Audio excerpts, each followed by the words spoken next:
Isang online platform ang binuo sa Kamara. Sa pamamagitan po nito ay maaring maghain ng panukala ang isang Pilipino kapag nakalikom ito ng 300,000 verified signatures. Ipapasa ito sa Kongreso para sa kaukulang legislative process. Si Melales Moras sa detalye.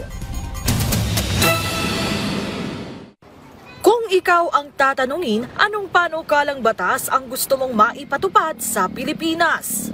Para sa akin siguro yung mga transportation wag nang tumaas. Kasi 'di ba nahihirapan dahil sa mga trabaho nila, sana tumaas din ang sahod.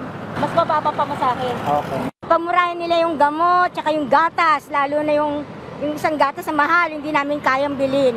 Dito sa Kamara, isinusulong na ni Camarines Sur 2nd District Representative El Rey Villafuerte ang pagpapalakas sa partisipasyon ng ating mga kababayan sa pagbuo ng mga batas sa bansa. Ito ay sa bisa ng inihain niyang House Bill No. 303 kasama ang iba pang kongresista o tinatawag ding crowdsourcing bill. Sa ilalim nito, magkakaroon ng online platform kung saan maaaring maghain ang mga tao ng sarili nilang panukala at kapag nakalikom ito ng 300 verified signatures, ipapasa ito sa Kongreso para sa kaukulang legislative process. Para kay Villafuerte, ito na ang pinakamainam na halimbawa ng participatory democracy kapag naisabatas. Sa ganitong paraan, magiging mas inclusive at epektibo anya ang paggawa ng mga batas na sakto rin dahil marami sa ating mga kababayan ang may malalim na kaalaman at malawak na karanasan sa iba't ibang larangan. Bukod naman dito, tuloy-tuloy rin ang paghahain ng iba pang panukala at resolusyon ng ilang kongresista. Si House Deputy Minority Leader Bernadette Herrera, pinaiimbestigahan na ang nangyaring pagguho ng isang concrete column sa MRT construction site sa West Avenue, Quezon City sa ilalim ng inihain niyang House Resolution No. 2262.